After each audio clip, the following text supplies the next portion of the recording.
Kezia Dugdale says she wants to end austerity. Are you saying that the penny tax rise you've proposed, plus the returning the top rate to 50p, is sufficient to do that?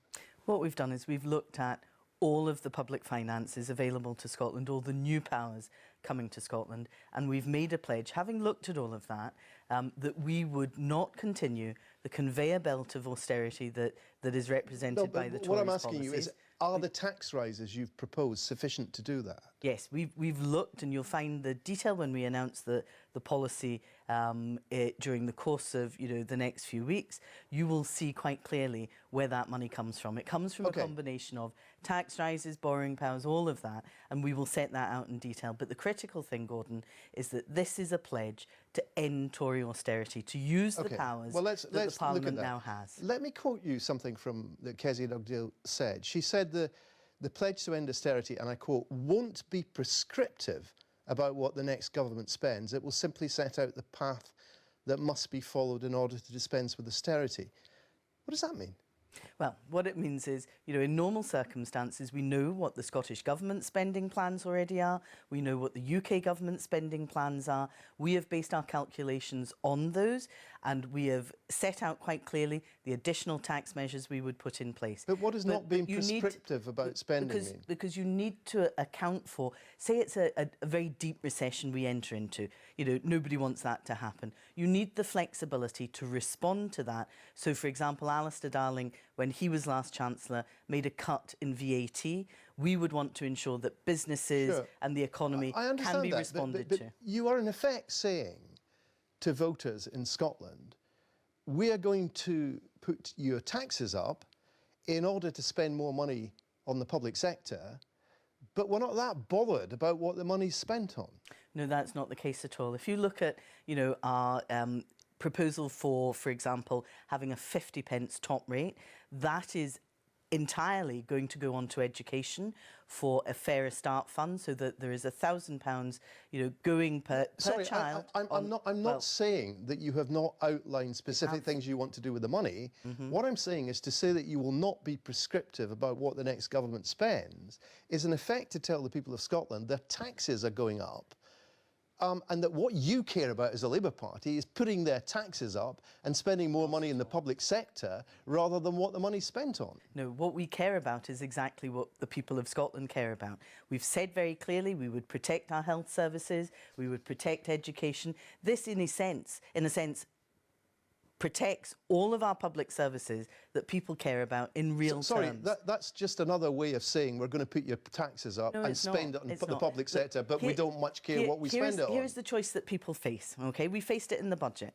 A £500 million cut that would predominantly fall on education, that, if you care about the economy, you care about the country growing, then you invest in education. That £500 million cut would have limited our ambition and aspiration as a country. We didn't want to make that choice. You see, and if you can spell out specific things, but my point is there's also a basic point here about ending austerity. Absolutely.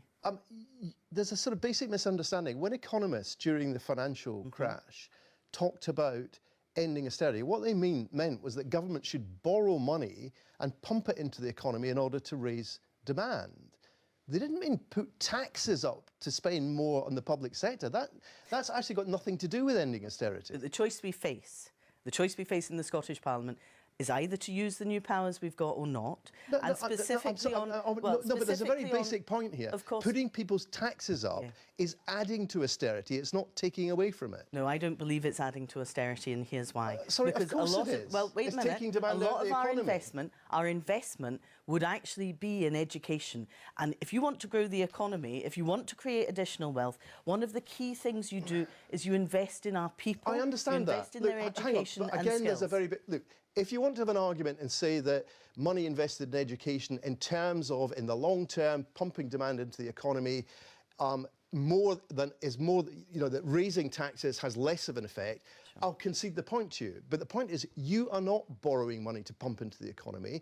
Your extra spending is offset by putting people's taxes up. And in terms of ending austerity, that's not an end to austerity. It's merely shuffling it about. That's just a very basic point. We're not shuffling it about, let me assure you of that. because by investing in education, you actually start to create the conditions for growing the economy. But also we have plans, but also, hold on, we have plans to build 60,000 affordable homes. That's investment in construction that contributes to growing GDP and growing the economy. That might all be just fantastic.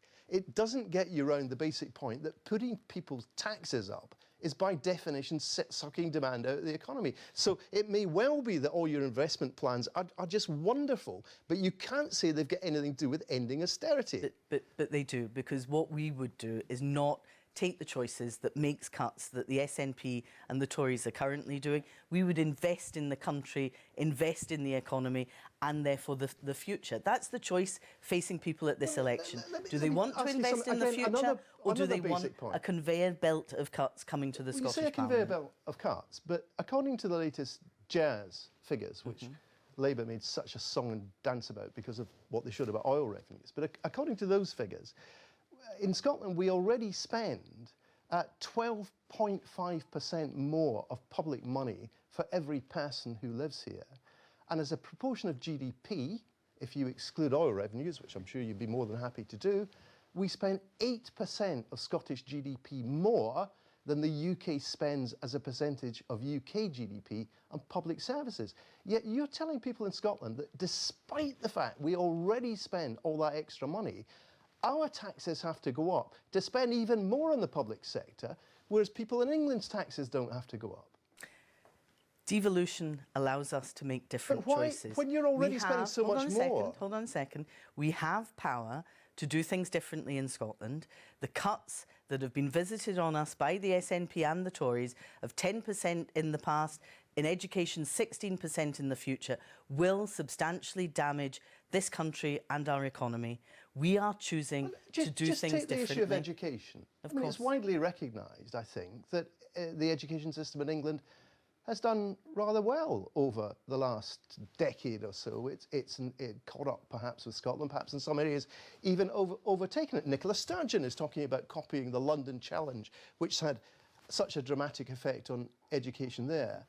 We already spend 12.5% more per capita, and you're saying we have to spend even more in order to help the education system. These changes in England were certainly not achieved by throwing money at the problem. I think it's also about spending money better. And I absolutely agree with that point. But what we've seen the SNP preside over is 4,000 fewer teachers in our classrooms, 152,000 fewer places at colleges.